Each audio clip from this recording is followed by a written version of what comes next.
me to the good life. Stranger on the mountain, hanging on your words, walking in a nightmare, everything is good, oh no. Take me to the good times. Don't forget what you told me. I'm a wolf in sheep's clothing. Watching, waiting, my prey is praying. There's no escaping. My blood's pumping. I go 100. The hunter, the hunted.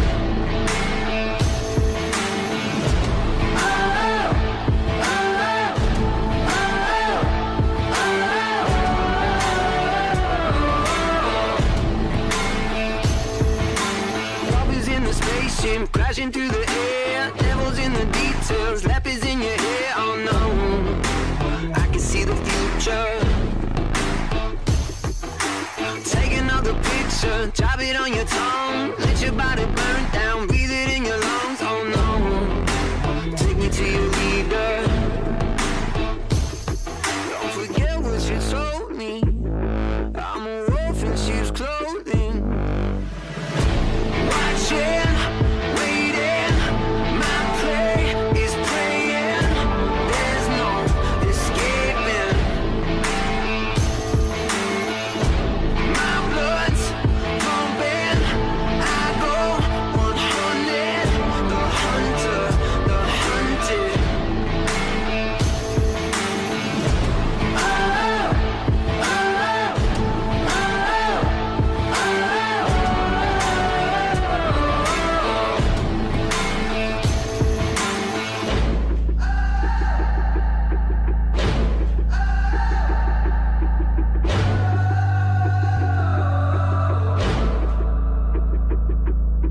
Take you to the red line, bring you with the force. Buried deep in your mind, soldier in the war. Oh no, you can run, but you can't hide.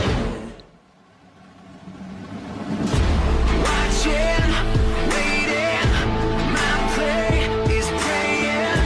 There's no escaping. My blood's pumping. I go 100. The hunter, the hunted.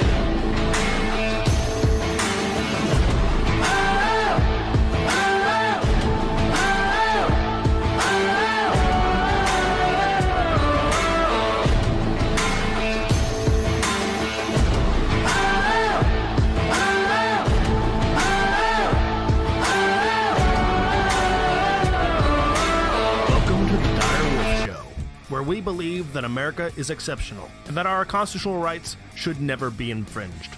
I am Dire Wolf. On our show, we bring you the truth and debunk fake news. If you love laughing at the insanity of the regressive left, sit back and relax. Boy, do I have a show for you.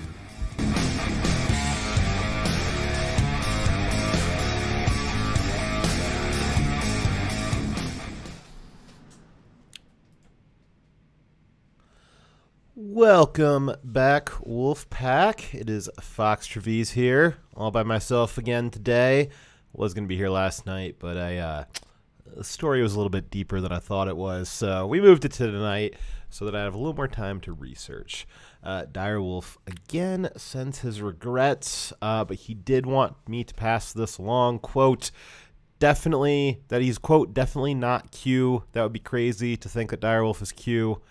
I don't know why Dyer would point that out, and I think it should be noted that Dyer claimed that he was not Q without evidence. So you guys should keep that in mind as we cover tonight's topic, which, as you may have guessed, is QAnon and how QAnon is definitely not Direwolf. But first, I need to thank our sponsors. The show is only possible because of viewers like you. We would like to especially thank those of you who donate to us financially, including Kaylette, Ori Main, Nathan and Cameron, Tetris Freak, Slowpoke, Thrundra Erikin, who is female, The White Lion, who is a lion, Timberwolf, who is a wolf, and of course, the guy that started this whole thing, Direwolf, who is definitely not Q. Money is not the only way that you can give, though. We also appreciate you liking and subscribing to us on DLive, Twitch, and YouTube. And we especially like when you share our links to the channels on any social media that you happen to find yourself on, as we do not have the algorithm to do this for us. Thank you, Meatbag24 on DLive, for donating a lemon. Much appreciated. So, this week, I decided to research QAnon. And then after researching QAnon, I went through the long and arduous process of sopping my brain back up off of the floor as it had leaked out of my ears during the research. I poured my brain back into my ears and then I put some earplugs in so I could try and keep it in there as I talked about QAnon again. I really didn't know anything about QAnon other than like the very basics before I did the research for the show tonight. I know that I had heard the term in the past, over the last like year or so, just kind of floating around out there. It's kind of something that gets mentioned every now and then.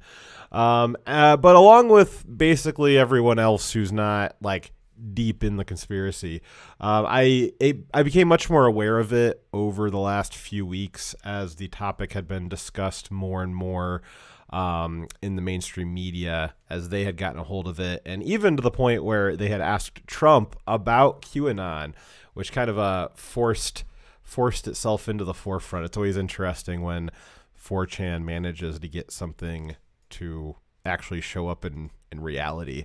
It's kind of scary, but I guess more power to them. Let's see here. So my research on this topic was I totally upfront, very surface level. It's kind of lazy, but I think I definitely put a lot more effort into it than like your typical New York Times or Washington Post writer would have put into it. So, I guess it's probably not saying very much, but that's about the bar I had to beat.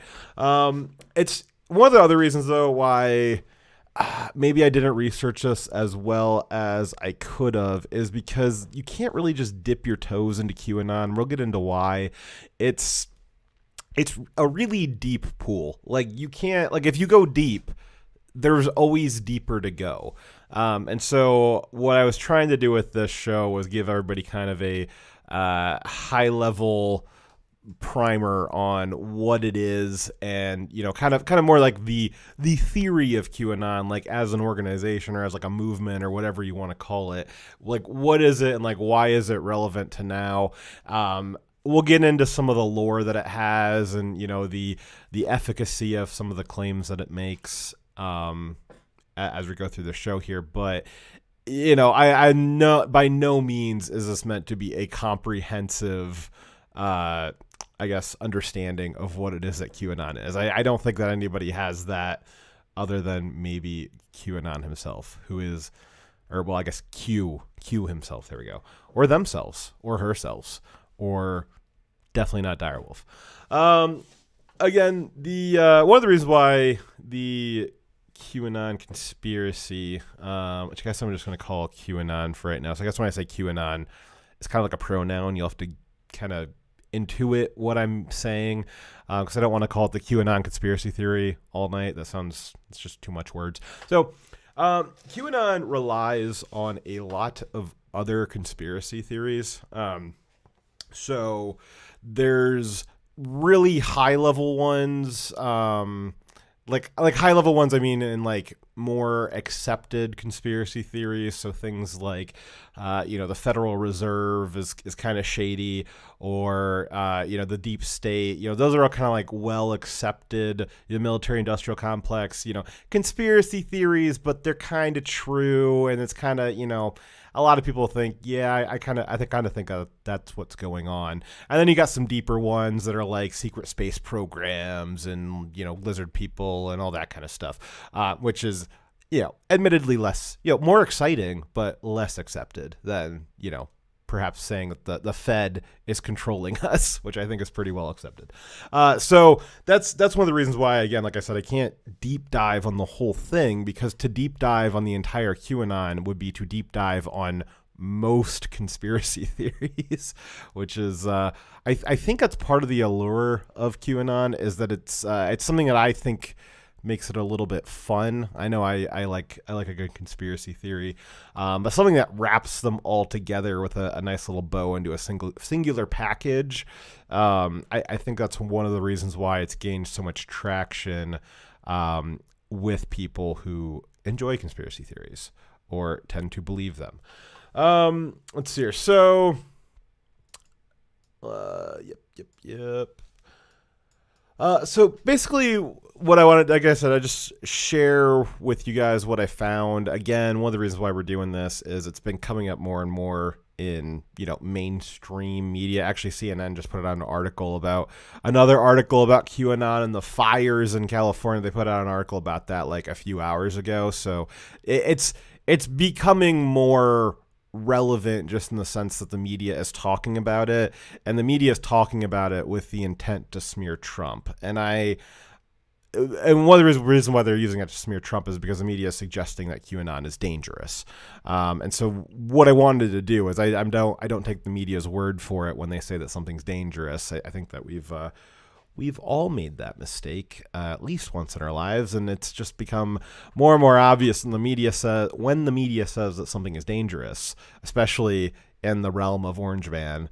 They're typically lying about it, so I kind of just default thought that they were lying about QAnon, but I wanted to find out for myself what exactly it was that they were talking about and if QAnon was actually dangerous or not. So that's what I'll be sharing with you tonight, what I found.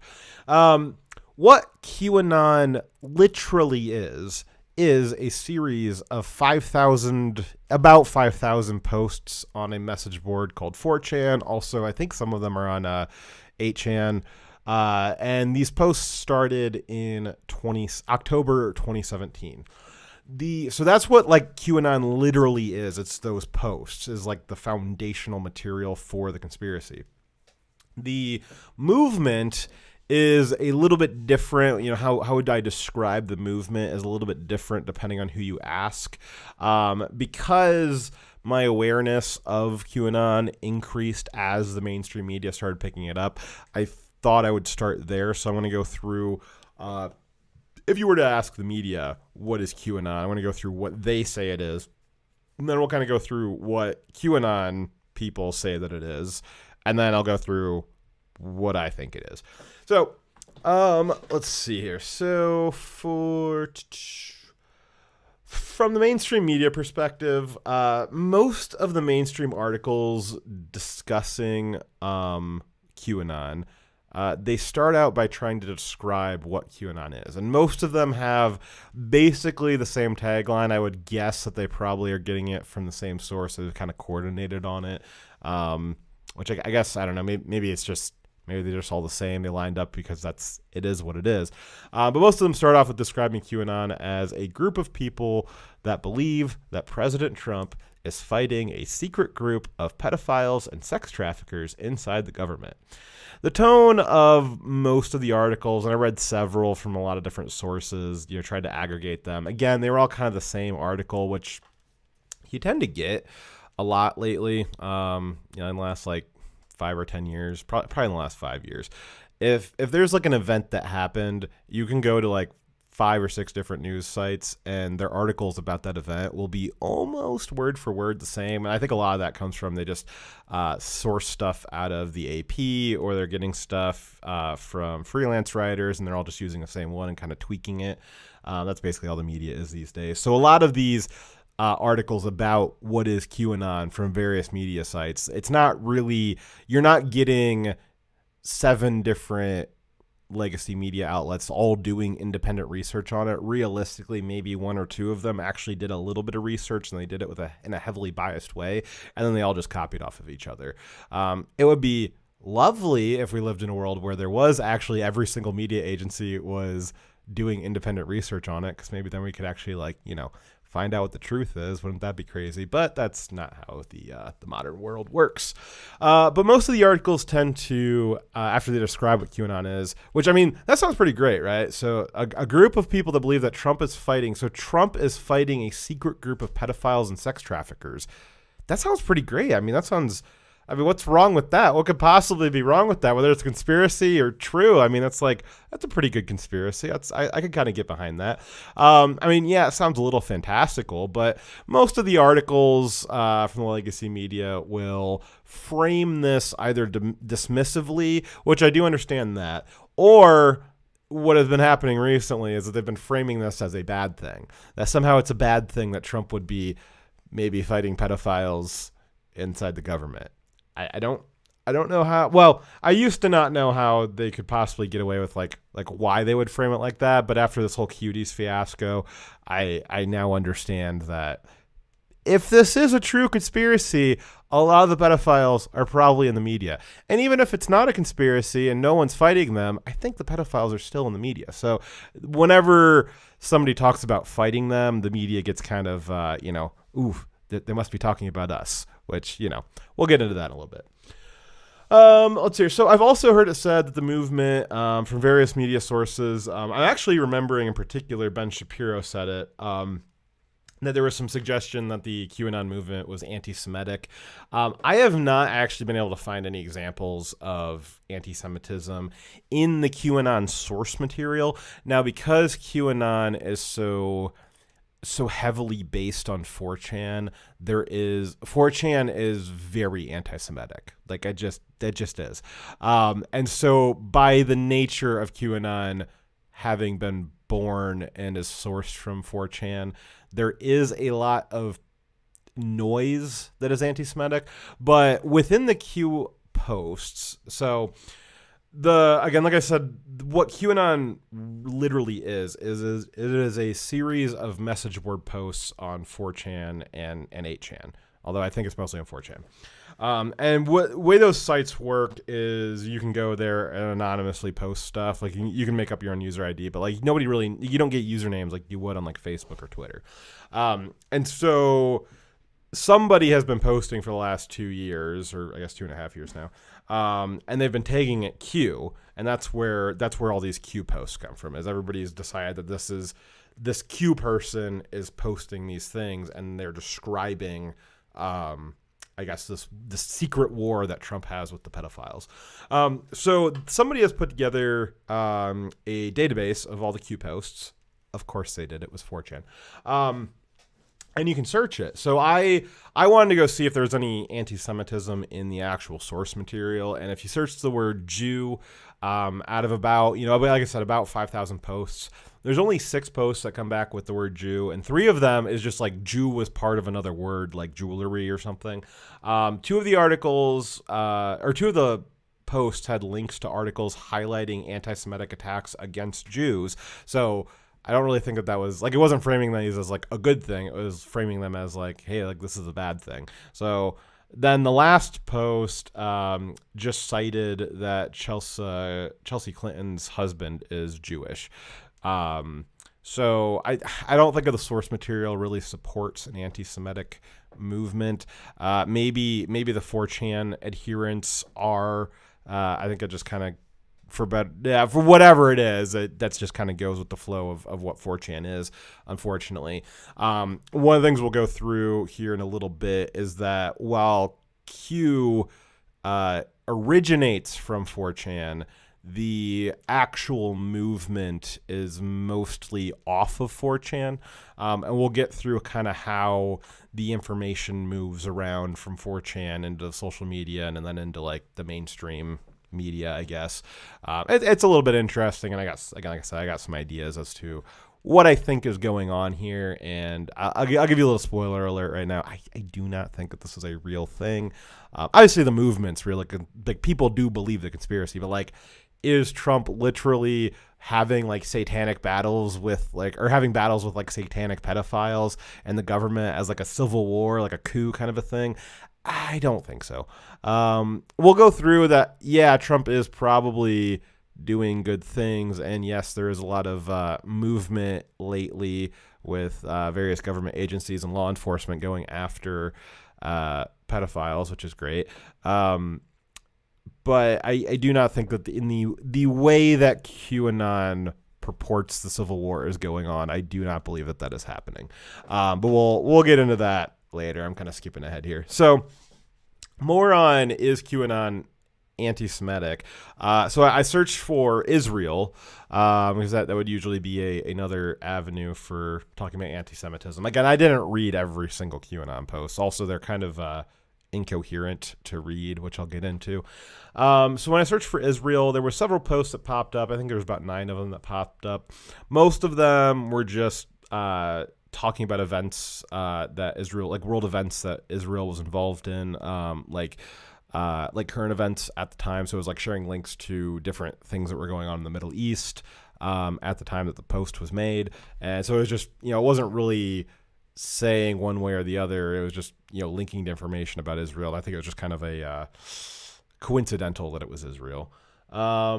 There is also, when you search Israel, there's also a few posts, I think like 3 or 4 that list out information that connects U.S. politicians and people in power to Israel and Israeli money. I guess, I don't know. I guess if you're someone like Ben Shapiro, who has a very, very sensitive anti-Semitism radar, which, that is what it is. Not dogging the guy for that.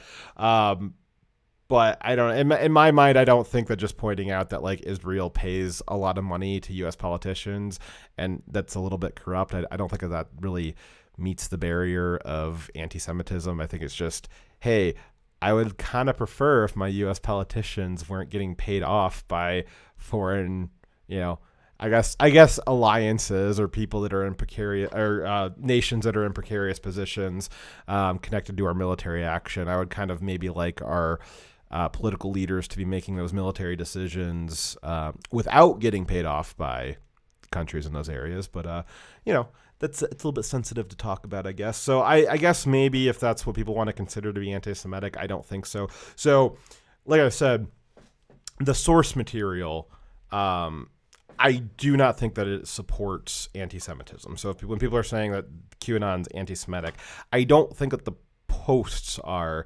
There may be some anti-Semitism. Well, there may be a lot of anti-Semitism in the 4chan board of it. But again, like I said, a lot of the stuff, a lot of the discussion about QAnon and the community takes place off of 4chan. Let's see here. Timberwolf said, this is starting to sound something like Lincoln Vampire Slayer. Yes, Direwolf can't handle the truth. You can't handle the truth, Direwolf. Yeah, so, the Lincoln the Vampire Slayer, I remember that came out at the same time as Lincoln, which was a actually, like, historical movie of Lincoln. And it came out, like, I think it was, like, within, like, 2 or 3 months of Lincoln Vampire Slayer. And I never actually ended up seeing Lincoln Vampire Slayer, which was sad. Maybe I'll have to find some time to watch that. Let's see here. So, anti-Semitism, no. Anti-Semitism on 4chan, yes. But that's not new news. I think we all knew that. Not surprised. Let's see here.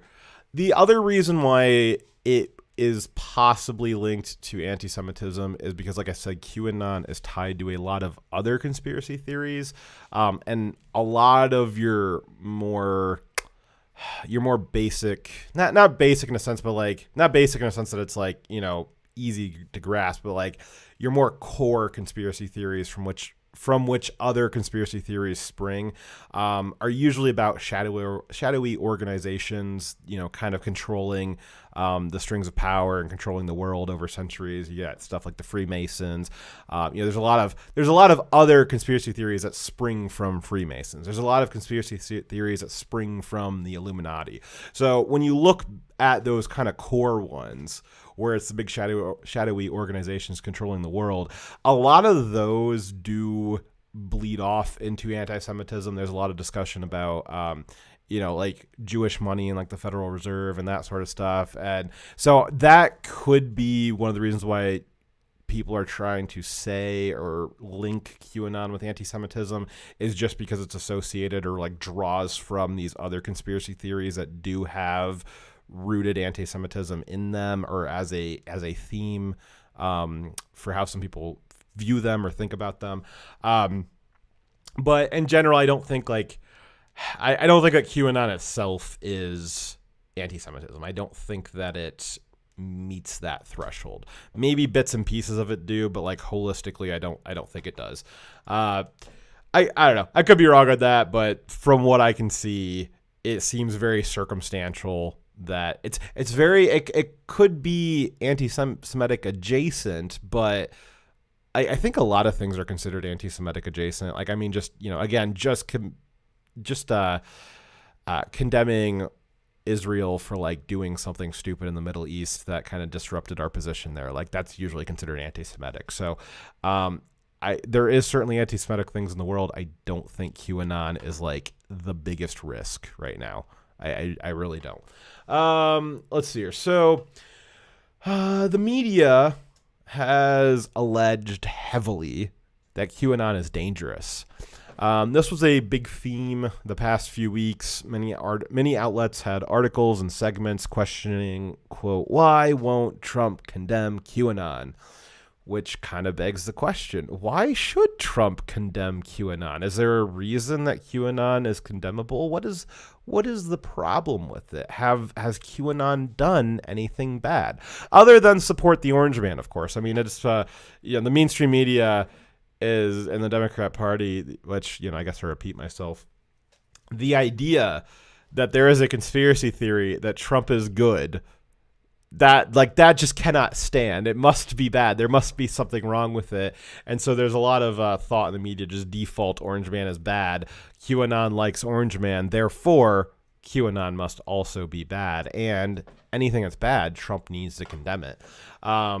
They do this a lot. You saw this with the with like white supremacy and stuff like that, where Trump has on record countless times. I think there's a montage of like 20 times that he has like verbatim said, I condemn and disavow white supremacy, over and over and over again. But the media will try to pretend that just generalized Trump supporters, generalized MAGA is white supremacy, and that Trump needs to be condemning his own followers for things that they aren't doing. So they want Trump to condemn QAnon because they like Trump.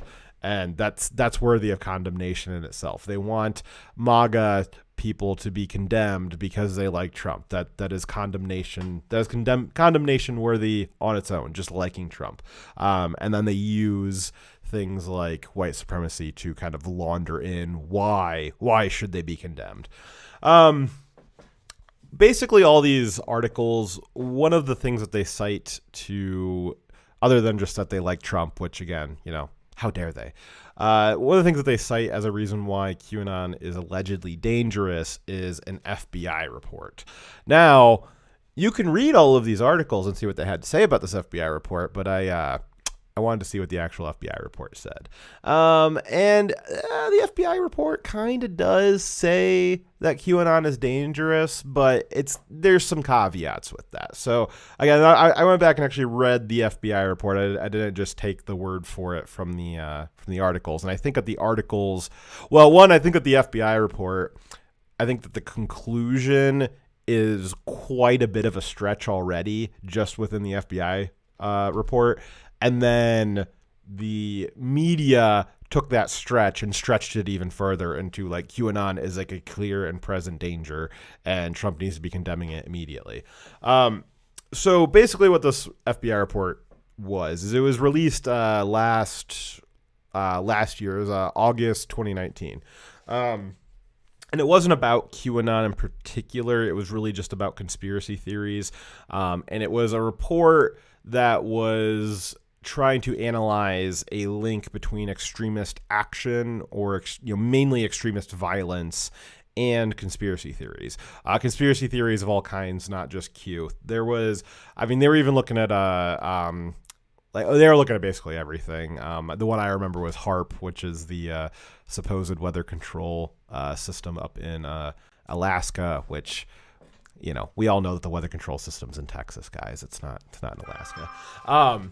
But it just kind of went through and listed off several different instances. I guess you call them crimes or attempted violence. Some of them were violence, but it was just a bunch of bullet points of different instances where something happened. The FBI had to intervene, and it was linked to a particular conspiracy theory. So they had a couple dozen of these. I think probably around 20 different instances, and I think 2 of them were Q related. The document was not searchable, so I had to kind of scan with my eyes. But I found 2 of them out of about 20, and they're kind of loose instances. So one of them was a guy who blocked he just had like a big van, and he blocked traffic on the road that goes over the Hoover Dam, and the FBI intervened. And when they arrested him, he said, among other things, something about QAnon. He said he wanted some kind of document to be released that would have like validated some of the conspiracies that QAnon has, which is interesting because, given recent events, I didn't think that blocking a road was worthy of being arrested by the FBI. Man, how the times are changing. Oof. Yeah, so I don't know. So that was one of their instances of extremist violence linked to a conspiracy theory, which I don't really see that as, it's annoying, but I don't really see that as like a violent incident. One of the things that the FBI mentioned was that when they arrested him, they also searched his home, and they found a bunch of guns and plate carriers, which is like, I thought this was America, guys. Like, okay.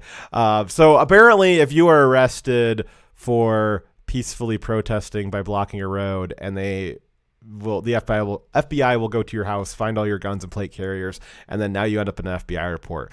Gosh, if they only did that with Antifa, I wonder what they would find. But apparently, you have to be a right winger too. Which again, I guess QAnon's right wing.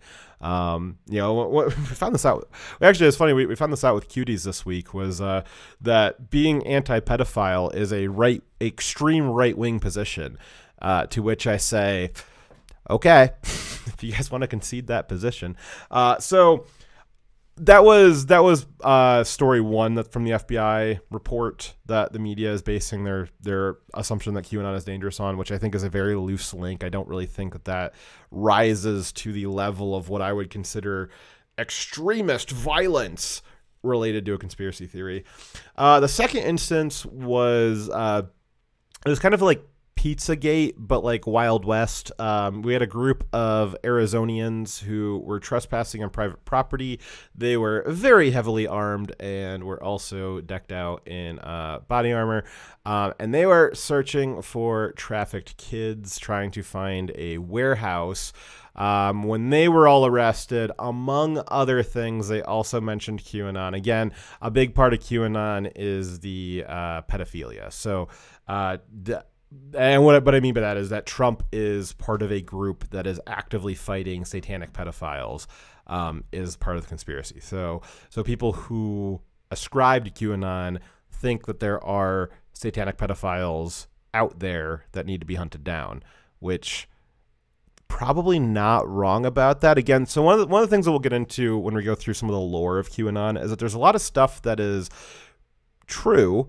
A lot of stuff that is likely true, but QAnon ascribes motive to it or ascribes connections and a organizing principle that I don't think exists. So it's ascribing that all of these pedophile networks are being organized like on high from some kind of like, centralized, embedded deep state government, and that there's people all over different areas that are trying to organize this stuff. And, maybe that's true, but I think that it is simple enough that a lot of these are probably independent operations. These are independent pedophile rings. I don't know. Maybe they're all linked together. But again, I think that the QAnon just kind of goes above and beyond trying to link them all together. But that's not to say that there is not trafficked children and people and warehouses out there in the world. One of the things we've seen in the last few weeks is the FBI and the U.S. Marshals have been doing some work. I think in the last 3 weeks, we've had over 300 children rescued from various trafficking warehouses, and they're breaking up these pedophile rings are getting around and busting up doors.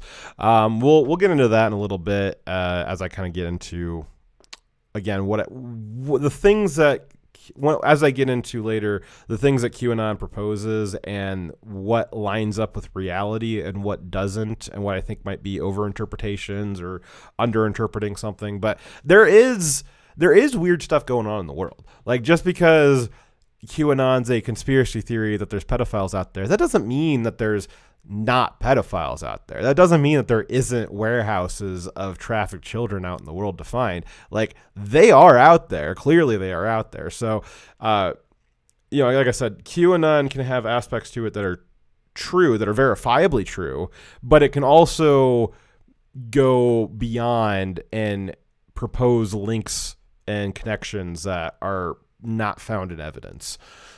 Okay, so of the two instances of quote-unquote extremist violence that the FBI cites as being linked to QAnon, one of them I don't think is actually linked to it, and the second one is these people were crazy. I read through some of the stuff that they were saying. These guys were actually like insane people, and you're just gonna have insane people doing insane things. Like, that's gonna happen. I don't think that it necessarily is reflective of QAnon as a wider movement. But the media certainly has, and the FBI, at least this report tried to propose that. The media has taken this report to mean that the FBI has labeled QAnon as a dangerous problem. In reality, it's not entirely false that QAnon could be dangerous. I'll get into why I think that in a little bit.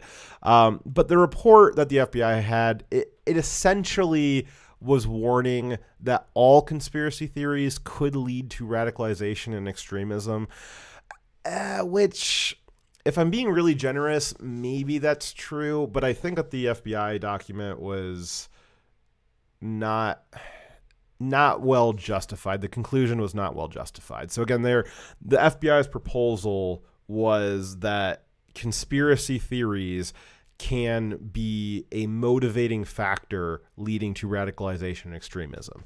So what I think would be a more accurate way of looking at it would be that obsession is the better predictor of extreme action.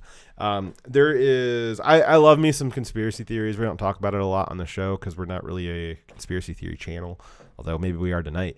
I'm not out there like hunting people down because, I think this conspiracy theory is true. And it's because I'm not obsessed with it. I think what the problem is that you get people that are obsessed with it. So you look at like Pizzagate, which I think everybody's well aware of Pizzagate. But there was a lot of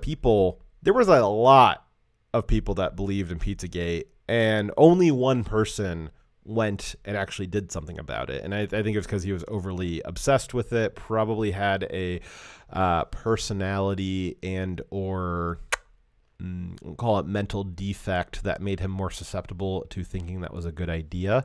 And so anytime you have somebody who's obsessed with something to the exclusion of other things, I think that is what is going to be making people go crazy. It's that single-minded purpose. So if you're obsessed like 24 hours a day, living, breathing QAnon for years, then yeah, you probably think that there's like satanic, pedophile, cannibal cults like around every single corner, and you need to go do something about it. But if you're just like, that's kind of an interesting thing, it could be true, it could not be true, and then now I'm going to go hang out on Twitter or like read a book or go to my job, and you just have like a life where you're talking to other people and interacting with other things. It's not your obsession. I do not think that you're going to be going out there and trespassing on people's private property and like hunting them down with guns because you think they've got a bunch of kids locked up in their basement. And if you do think that somebody has a bunch of kids locked up in their basement, you should probably call the FBI. They have tip lines for that sort of stuff. But I think that the FBI was trying to overly link conspiracy theories to radicalization, and instead of more properly identifying it, that it's the obsession that is the problem and not the conspiracy theories on their own. And I also, as a libertarian, I find it a little suspect that the government put out a report that says that conspiracy theories about the government are dangerous. Yeah, the government put out a report that says that conspiracy theories about the government are dangerous. That's a little on the nose, guys. I don't think that it's a high value report. I don't think that it should have a lot of stock put into it. But it's a report that says, the FBI, all these agencies, they put out, thousands of reports every day.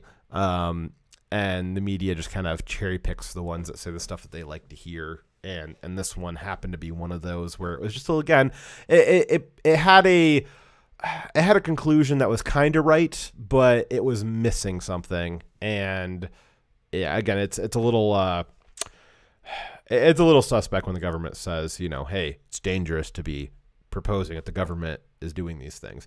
And so the media just picked it up. I didn't think the report was very, very well done, but that's what the media is rolling with. So based off this report, which I think I've thoroughly described why I think this report was trash, the media is saying that this report is evidence that QAnon is dangerous and therefore Trump needs to be condemning it. I don't think it's there. I just don't think that it's dangerous. I think it has the potential to be, just like everything. Any idea taken to the extreme has the potential to be dangerous, but on its own, I don't think that QAnon poses the danger that the media is proposing to it. But then again, like I said, maybe conspiracy theories are dangerous. Maybe they do lead to radicalization. Let's imagine for a second that there was a conspiracy theory that there was an organized effort by police to commit black genocide. What would happen to the country if a bunch of people started believing that, with no evidence? Gosh, they might end up killing several dozen people and damaging billions of dollars worth of small businesses if they believed in a conspiracy theory that cops were trying to genocide black people. Gosh, that would be terrible. I'm really glad that the FBI is out there in front of these conspiracy theories before they present any kind of danger to the public, because if somebody put out a conspiracy theory that police were en masse committing black genocide, that could be a really clear and present danger to the country. So it's, again, good thing the FBI is getting out in front of that stuff. For a little perspective, obviously being sarcastic, for a little perspective, there are a lot of groups that have adherents that commit crimes and violence in the name of a group. Several religions come to mind. Several political movements come to mind. Certainly these groups, again, they have extremists within them.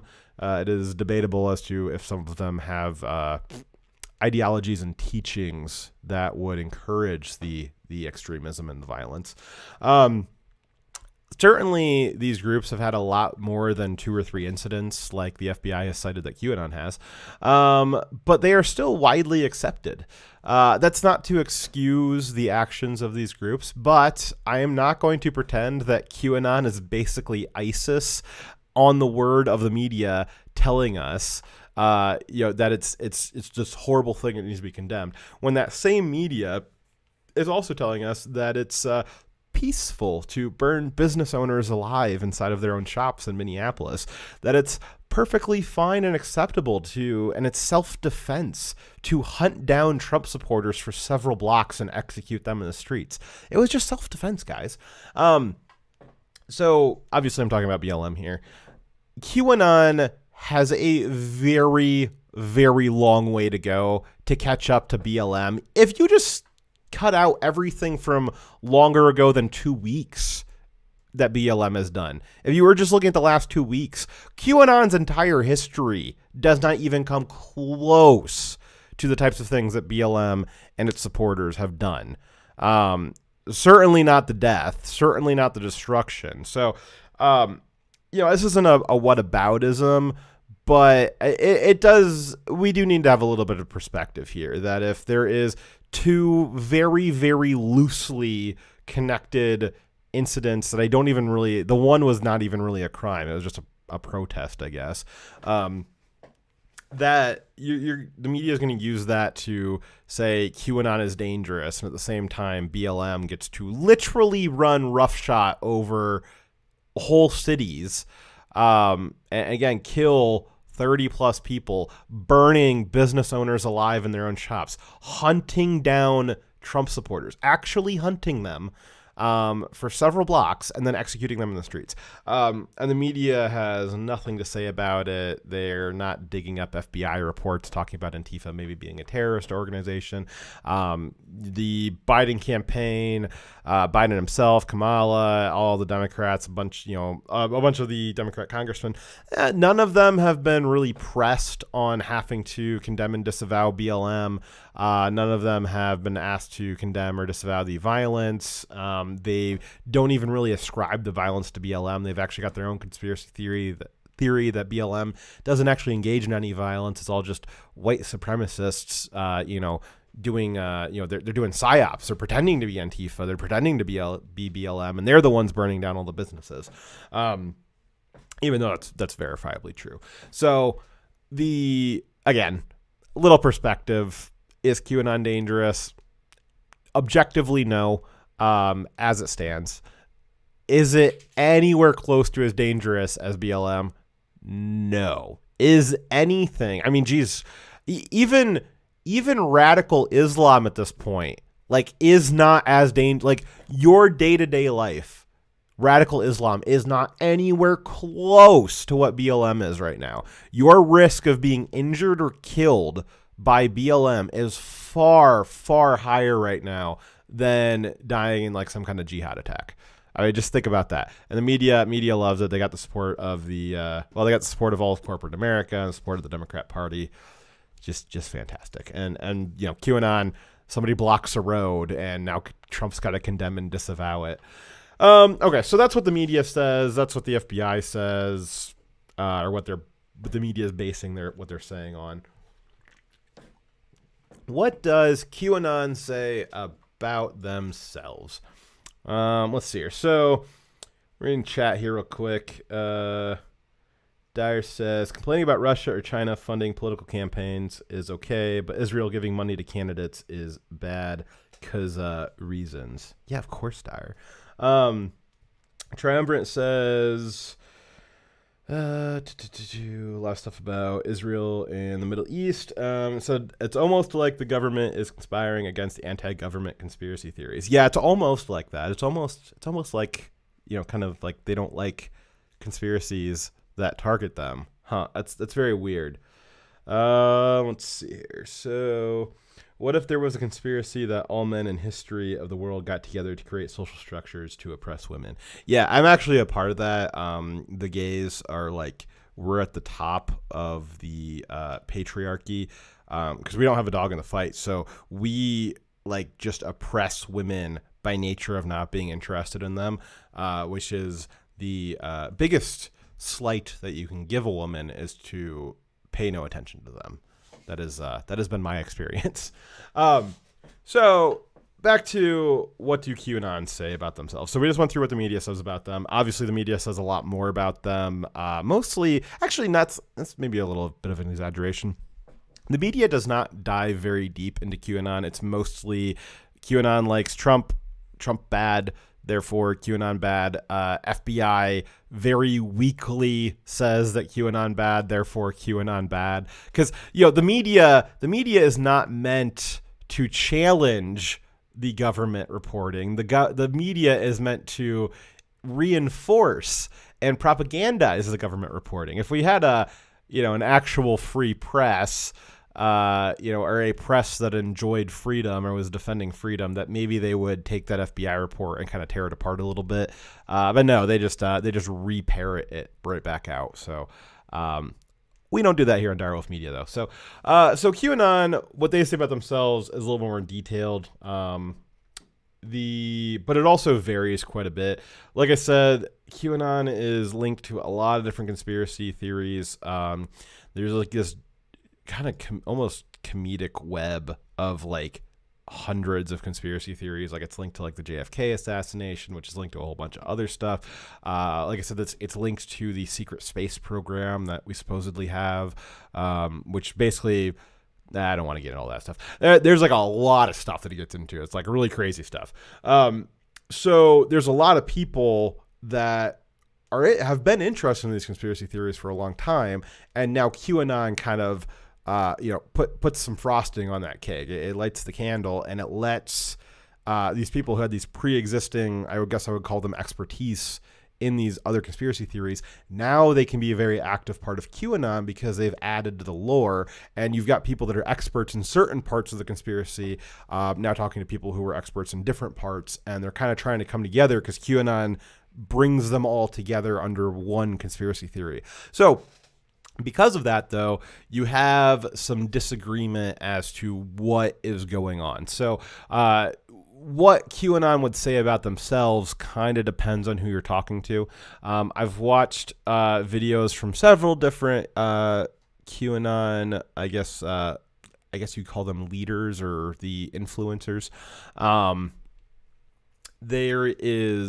So this has been going on, like I said, since October 2017. There is thousands and thousands of hours of video content on YouTube.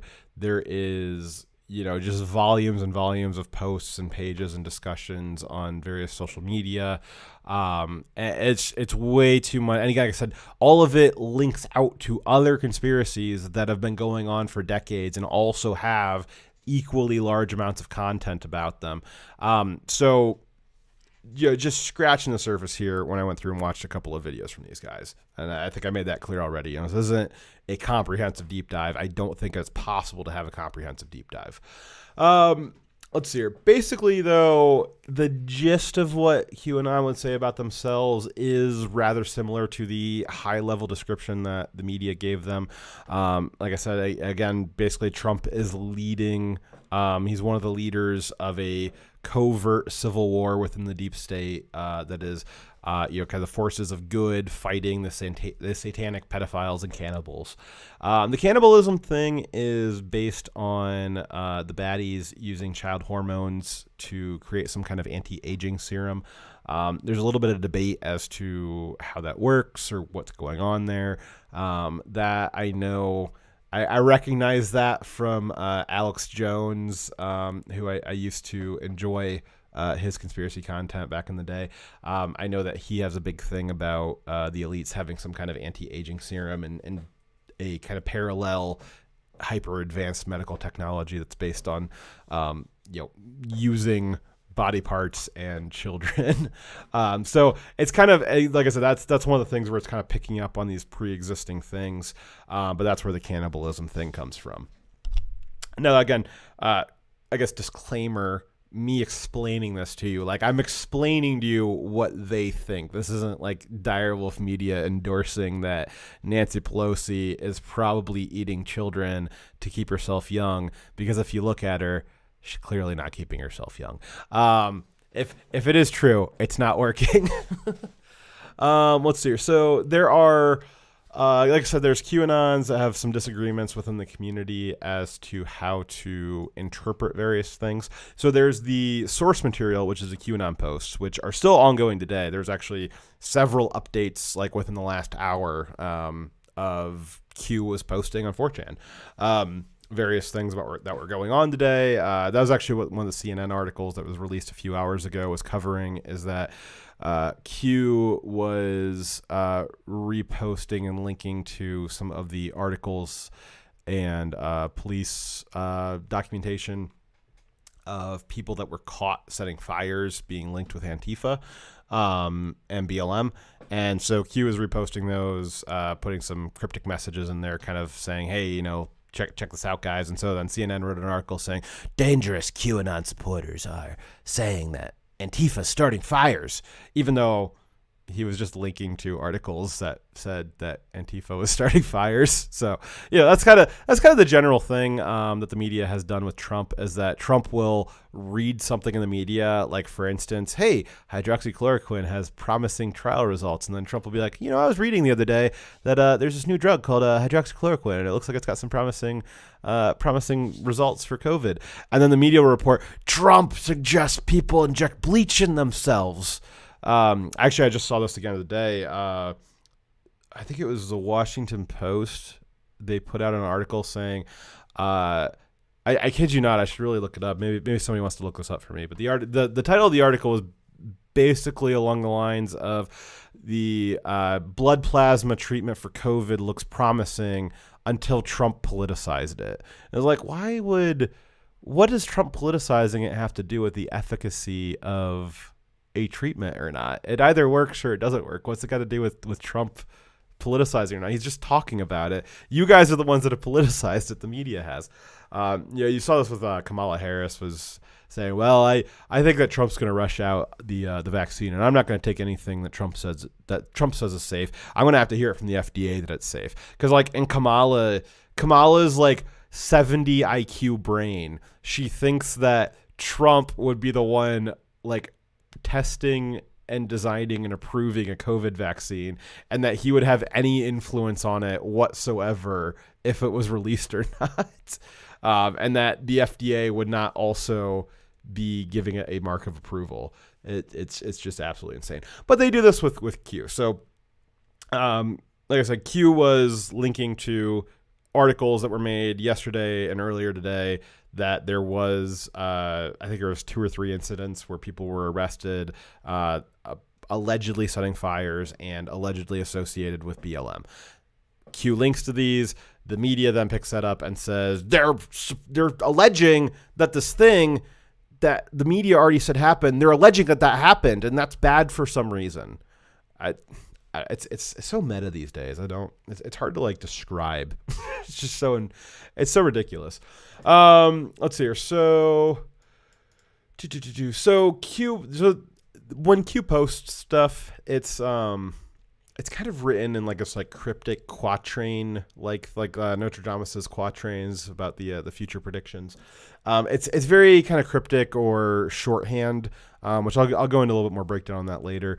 But the way that what QAnon does with these posts is you have the interpreters who will go through and they'll look at these. They'll try and figure out what the references are. There'll be a lot of stuff that's written with initials that you have to try and figure out what the initials stand for. There's a lot of numerology in it. There's a lot of weird references to books or other conspiracy theories or things throughout history or events that happened. So whoever this is, whether it's real or not, they are very, very well versed in conspiracy theory lore of all kinds. Certainly there is that. But your average person couldn't just read through the QAnon posts and like know what they're talking about. Most of the QAnon community is getting the QAnon information through the interpreters. They might go check out the posts every now and then, but they're not getting their information directly from the post. They're getting it from the interpreters. So you might imagine it, and I don't mean to make religious imagery, it's just the best way to make the analogy, but you might imagine it where you had the old Catholic Church with the Latin Bibles that most people couldn't read or they couldn't understand the Latin, and they would get the interpretation from the priests. So we see kind of a similar situation here where you have the source material is very difficult to understand for the normal person, but they can go to YouTube and see somebody who is analyzing it and explaining it to them and giving them the breakdown and what the relevant context is. So most of your QAnon community is getting it secondhand. Let me see here. I got there's kind of a little graphic I worked up that's got kind of a how the stack works, kind of the distribution of information. So theoretically, you got Trump is talking to Q, and then Q will post stuff on 4chan, which the Trump connections, that's loose. We do know that Q is posting on 4chan. And then from 4chan, there is discussion on 4chan, and then that goes into the social media networks. It'll go into Twitter. There's a little bit of a Reddit group. There's not much though. Facebook is a big place where Q kind of aggregates, and then also a lot of YouTube channels. And so they will take it from 4chan, and then within the social media networks, they will reinterpret amongst themselves and go back and forth on their own interpretations of stuff. And that's kind of how the stuff flows out.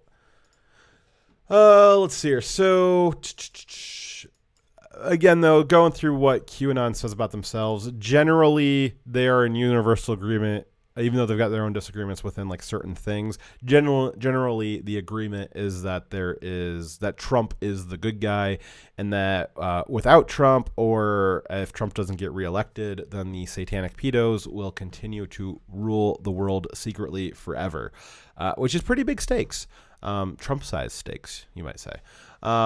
So that's kind of where we're at with what they think of themselves. There's also kind of and there's always one of these with like every conspiracy theory. There's a side group of people that also think the QAnon stuff is like a psyop. It's misdirection. Like everything that they're saying is like the pedos are the ones putting out the Q stuff, and that all the Q stuff is true, but it's misdirection, and it's misdirecting you from like the real civil war that's going on, which is that's too many meta layers for me to even start breaking down.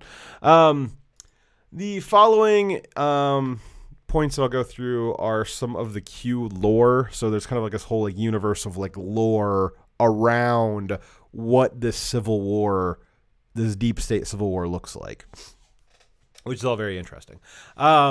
This is not by no means is this a comprehensive list. And a lot of these points are under dispute within the Q community. So, like I said, it would not be possible to give a comprehensive deep dive.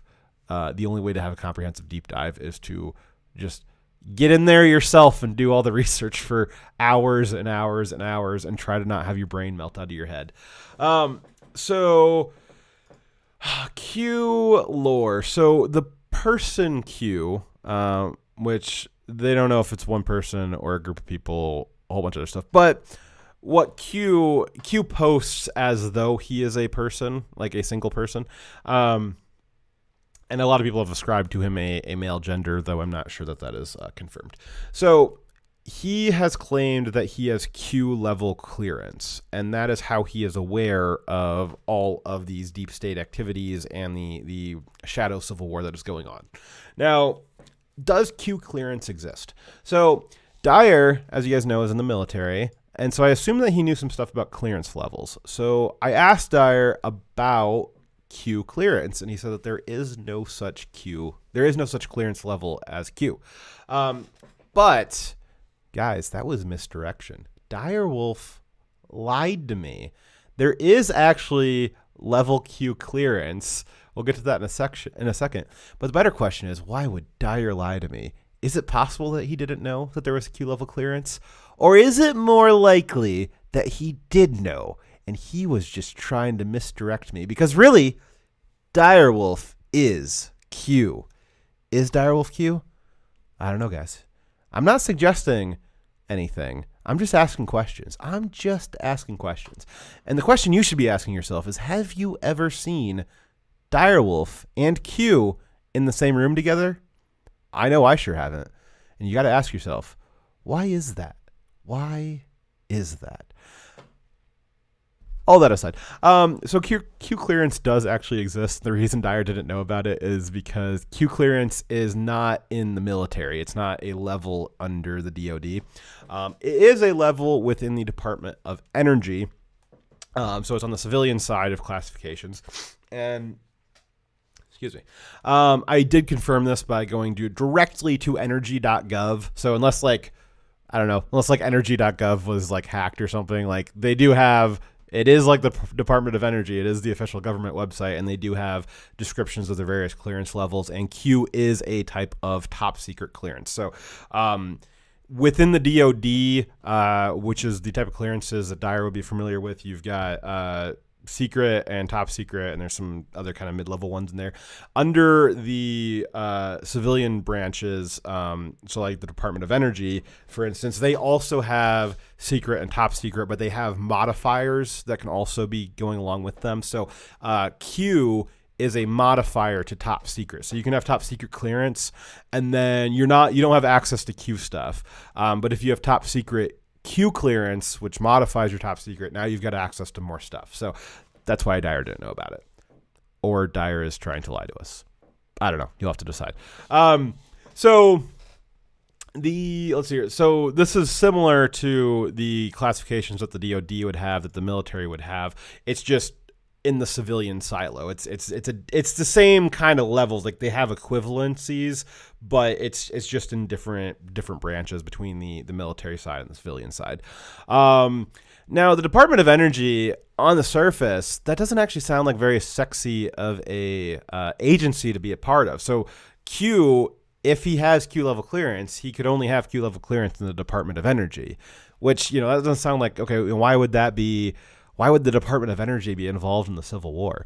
And you got to remember that the Department of Energy, they deal with all the nuclear stuff. This is the what grew out of the organizations that like built entire secret cities for the Manhattan Project. They deal with all of the various energy forms that the country has. I'm sure that there is a lot of very advanced nuclear reactor technology that is classified, highly classified. There's probably some, if there was some kind of weird energy sources that are classified or things that might be weaponizable, that would be where the DoD, or that's be where the DOE, the Department of Energy, would have that Q classification. So as opposed to what I originally thought was like, oh, the Department of Energy, that's kind of boring. The more I thought about it, actually the Department of Energy, I would bet Q classification and the Department of Energy has some pretty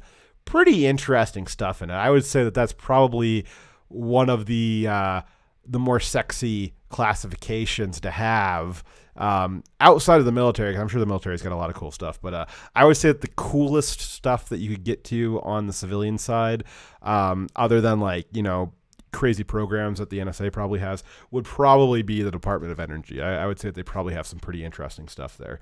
Like I said, they've got a history in like building entire towns in secret. So, it could be pretty interesting there.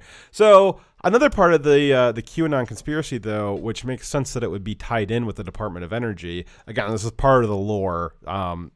I think this stuff is all very fun and interesting. This isn't me saying like this is how it is. Like when I'm talking about this, I'm kind of saying it as though I'm one of the actual QAnon, I guess, YouTubers. I'm not saying it because I believe it. I'm just saying it to you because like I'm explaining to you what it is that they're thinking through. So one of the reasons why it makes sense that Q would be in the Department of Energy is that, again, there's a lot of other conspiracies that go along with QAnon. Amongst them, that has become more and more popular over the last few months, is the secret space program and aliens, which the secret space program, like the quickest I can go through it, is that the conspiracy is that when we were developing space technology, we went a lot further than the rockets that, we all saw, that you're going to the moon and orbits and all that stuff. It goes along with that there actually was stuff found at Roswell, and we were able to build some advanced ships. There's this whole other set of conspiracies around, the U.S. has, entire fleets patrolling the solar system. There was, I think there was something with WikiLeaks where there was supposedly an Excel sheet that was found from the Department of Defense that had extraterrestrial officers listed on the Excel sheet. It's very, very, very fun and interesting. If it is true, only Direwolf knows. But all of that stuff, it would make sense to have it under these high Department of Energy classifications, because you're probably looking at exotic energy sources, which would probably be, again, under the Department of Energy. So all of that stuff. So I'm just getting crazier and crazier, and you guys think I'm getting crazy. I'm not giving you even half, or even like, I'm not even giving you like 1% of the stuff I've been looking through the last few days. It's just absolutely wild. Again, I think it's a lot of fun, but it just sounds kind of crazy to talk about out loud. So that would be part of the many reasons why it makes sense for Q to be a Q level clearance agent in the Department of Energy. Let's see here. There is also some lore that Q is not one person, but actually a group of people, that it is several, agents or soldiers or whatever in this secret civil war. And the reason that they or the singular Q or whoever that they are leaking this stuff on 4chan of all places is that they want to prepare the public for what's going on, which is actually a theme that we see from a lot of different conspiracy theories. So you see this with like a lot of like Illuminati and I see it in Flat Earth, with the Masons, with a lot of different conspiracy theories, that there's coded information out there in the world if you're just only brave enough to go find it. There's these hieroglyphics on certain statues or something like that, or like, there's numbers somewhere that add up to something and they code for these letters and these letters mean this thing. And they're always saying that there's this coded information out there that is trying to prepare the public for something, even though, again, only a few people are able to actually understand it. So, if they are trying to prepare the public, not doing a very good job of it. And so I would say that's the same thing with, like the Flat Earth. I know they have a bunch of stuff where it's like, oh, this thing happened, or, this statue looks like this, so that means it's coded for Flat Earth, and, it's just trying to prepare you. It's like, okay, well, they did a really bad job of that. So same thing with Q. Q is leaking out these very cryptic messages. One recurring phrase I saw a lot is think about it logically. That's what Q would say. He would make a bunch of fragment sentences, or like fragments of like events or something like that, or people, and just say like, think about it logically, which implies that the people who can read it are more logical than the people who can't read it. So you right off the bat, you've got, and I'm going to get into like more of what I think this is, but this has a lot of, I wouldn't call it culty vibes, but it's got a lot of near religious vibes to it, where it's you have, I don't mean religious in the sense that it's like, let me try and think how I want to say this. I don't mean religious in like the sense of like a theistic, but like religious in structure. And I don't even mean it like in structure in the same way that people say like Antifa or BLM is, or like SJWism is like a non-theistic religion. It's really just more the structure that you have these things that the commoner can't interpret, and you have information being divined out of them by interpreters, and the people aren't really understanding what the source material is about, and the source material is written in such a way that it can be interpreted in a lot of different ways. Like I said earlier, they kind of remind me of Nostradamus's quatrains in his future predictions that he made, and that has a similar structure to what I mean by sort of religious, where it's not theistic in any way, but it's, you have people who claim that they can understand and interpret the quatrains, and then you have the rest of us who like watch them on the History Channel and think, ooh, that's interesting. Wow, I never knew that.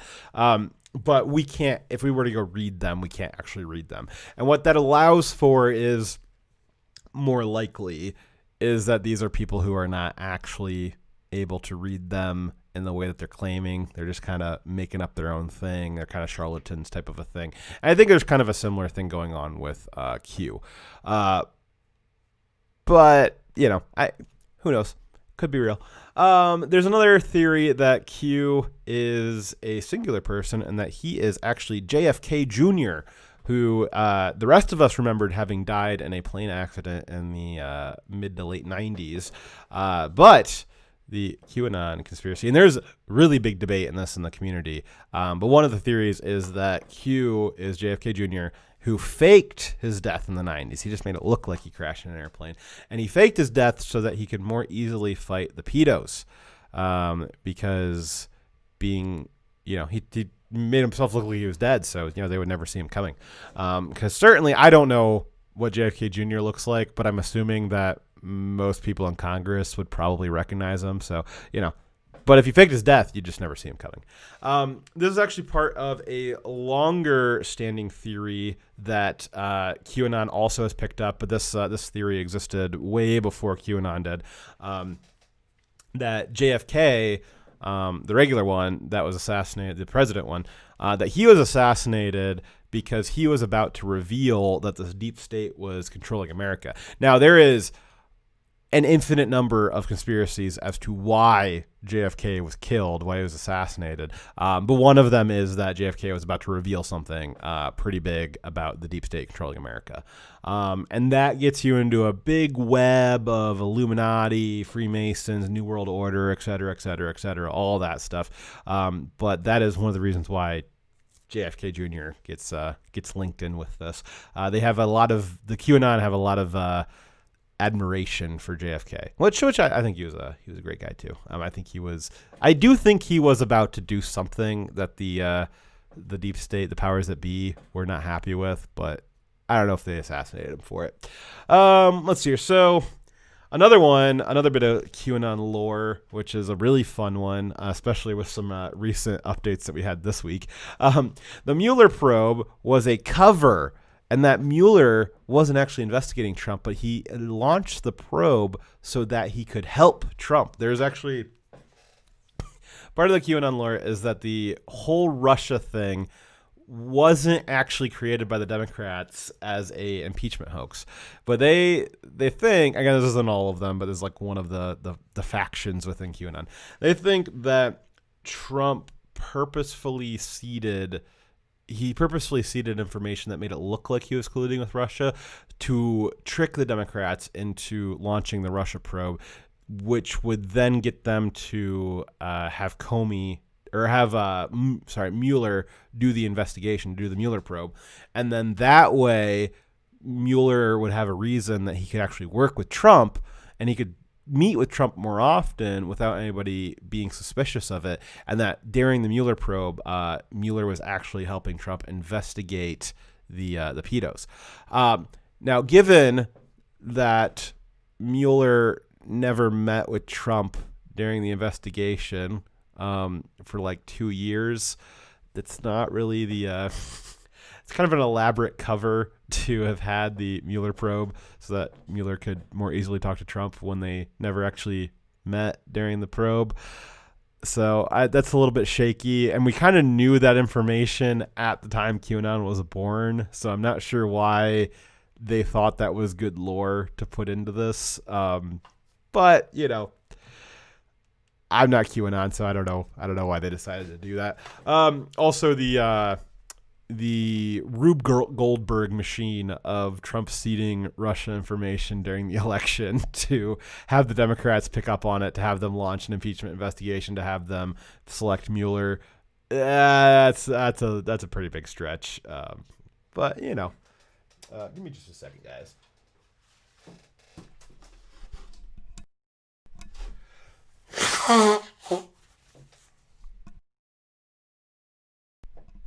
I think I just blew my nose when I tried to mute the mic. I much apologize, you guys. Let's see here. So, Trimer says it's got some, like, mystic codes, cryptic arts, etc. Yeah, it's got some, yes, I would say it's got elements of mysticism. Yeah, the mysticism isn't really, like, religious in nature, but it is kind of, you got to go to the source. You got these kind of people who know things, and like they're the only ones that know it, and you got to kind of go to them to figure out what it is that's going on. Let's see here. So yeah, so the Mueller thing, that's a strange one. I also we learned this week that Mueller's team wiped their phones before the Durham investigation got to him, because remember, Durham is now investigating the Mueller investigation to see if it was above board or not, and Mueller's team had wiped 14 cell phones, which would have maybe had text messages and emails and documentation on them that would have shown that they kind of knew that they were not doing a proper investigation, that they were kind of just doing it to harass Trump, and that it wasn't an above board investigation. And it turns out that Mueller's team accidentally wiped their phones. There's a bunch of funny stories about how all 14 phones happened to get wiped. Some of them, they put in the passcode wrong too many times and they wiped themselves. One guy, he just one day just wiped itself. Another 2 or 3 people accidentally factory reset it. It was a bunch of like really funny stories. Like some of them had smashed screens at a they kind of look like ball peen hammers hit them, or like they're just thrown at the ground really hard. It's a bunch of really just funny coincidental stories. And as we know, the NSA, they certainly don't have the technology to recover data off of a phone. So I guess Mueller's team's free and clear. So again, that's another point and that just came out this week. That's another point not in favor of this particular bit of lore that Mueller was actually trying to help Trump. It's a little bit weird. Another bit of lore is the storm. The storm is a phrase that references the coming storm. I'm very sorry, Trevor. I pushed the mute button on my mic, and I think I hit it too hard and it bounced, and so it unmuted. And then I blew my nose, and then when I came back to my mic to unmute it, it was already unmuted, and now I'm petrified.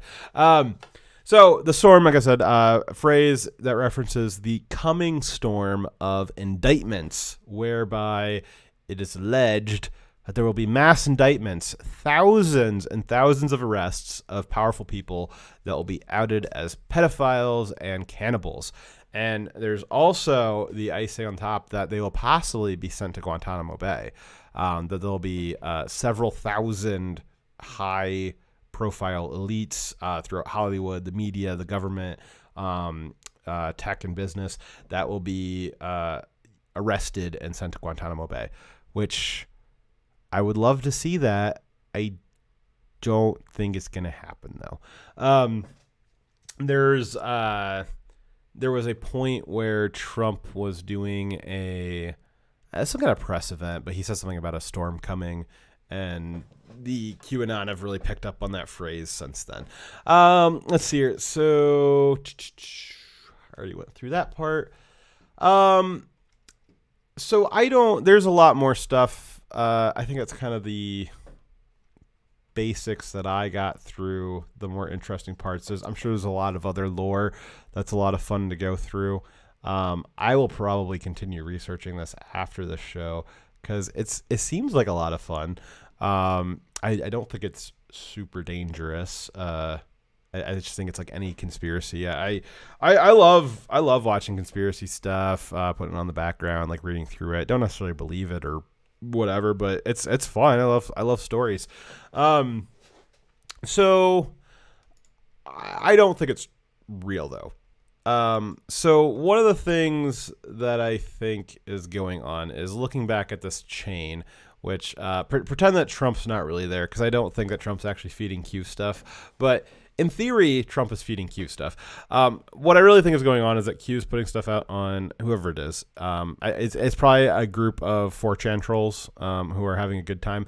They're putting stuff out on 4chan that is getting picked up by various social media.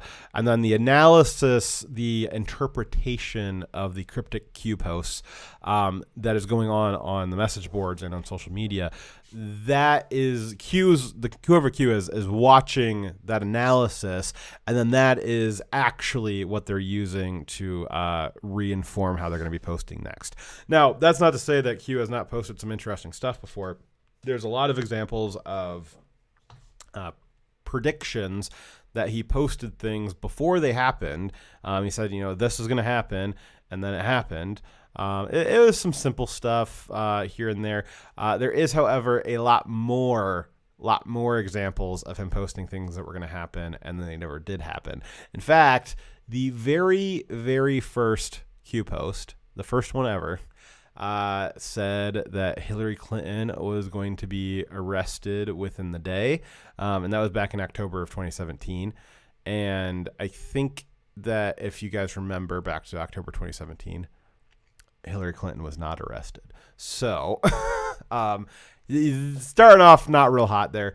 One of the other reasons why I think that this is kind of a feedback loop of somebody on a group on 4chan thought it would be fun to kind of create this meta narrative, this story that kind of reinterprets current events. It uses current events as, this is kind of what's going on. It's almost like a spy thriller where everybody can kind of see these high level events, but the Q story is what's actually going on in the background. It adds kind of a fun element to it.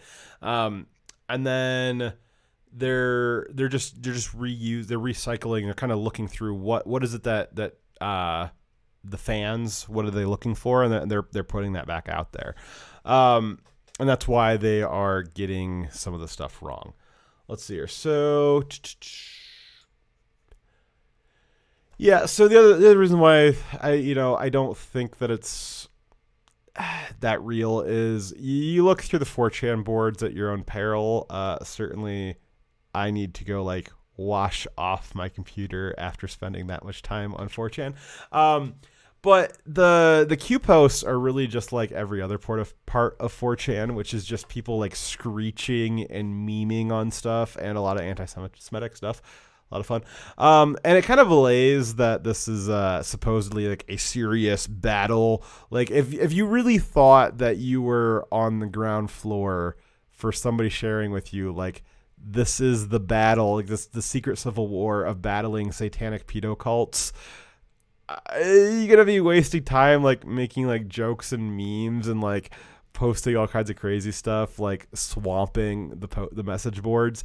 I don't think so. Although I wouldn't put it past 4chan because they're kind of crazy.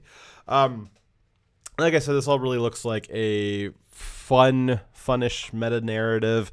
It's a fictional story that is kind of playing out in real life.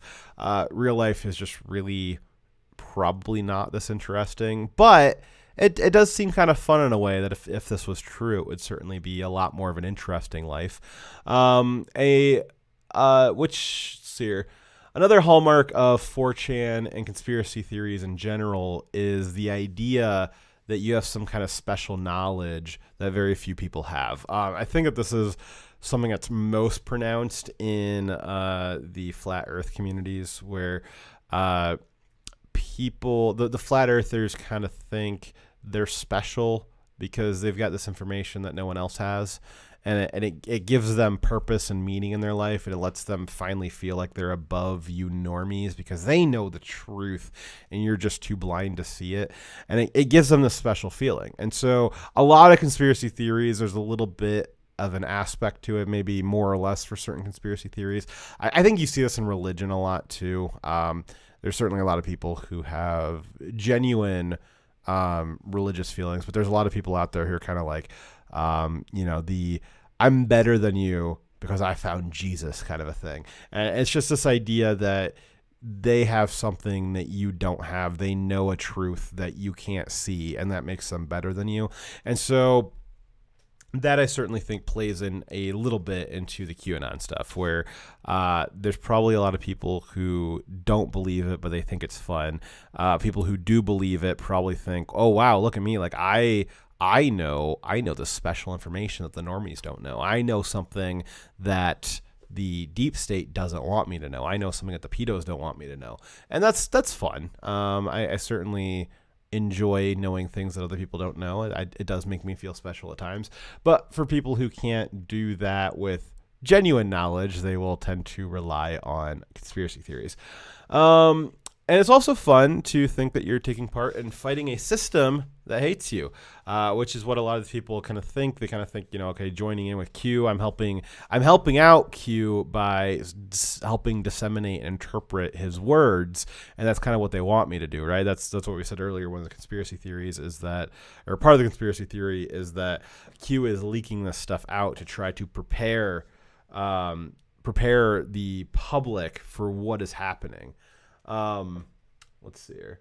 Trying to prepare the public for what's happening. So if you're out there helping to interpret Q's word, then you're helping achieve Q's mission, which is, makes you feel good, makes you feel like you're doing something, which actually, that kind of goes along with 4chan quite a bit. We see this when 4chan does a lot of like tracking down people for crimes. We saw this a lot with Antifa. 4chan famously found the "He Will Not Divide Us" flag 4 times. They love doing that sort of stuff, and it gives them a sense of accomplishment and achievement. And really, it realistically is, not to take away any of that stuff from them. And a lot of the there's been a lot of like crazy internet riddles. I remember something called Cicada something with a bunch of numbers behind it. But it was kind of this. There's been a few of them. The Cicada one was the one that I remember, where it was kind of this internet scavenger hunt where it started off with, various clues, and you had to kind of work your way through finding all the next clue through all kinds of dark web stuff and all that kind of stuff. And you're writing programs and solving equations and doing image analysis to find these next puzzles. And there's a lot of the Q stuff that is puzzle-like in nature. In fact, he posted something a couple of days ago that was these kind of white. It was white boxes with little black squares in them, and there was a lot of people trying to figure out okay, is he is this some kind of image analysis? What happens if we reverse image search this? What does it mean? People are talking about AI image analysis and all kinds of stuff. And so it gives them a riddle to solve. There's actually been some, like I said, there's a lot of numerology in the posts. The posts reference a lot of other conspiracy theories, or they'll reference acronyms, and you got to try and figure out what those mean.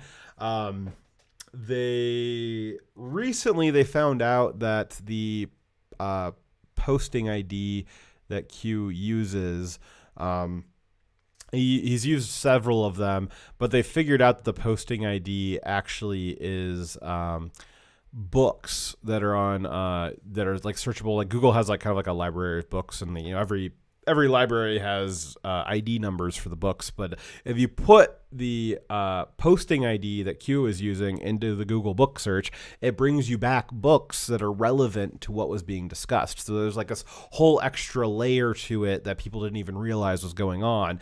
And now people are trying to go back and read those books and see how they relate to the posts and all this stuff. So there is a lot of fun puzzle aspect to it. That's undeniable. There is puzzles to be solved, but whether or not those puzzles are actually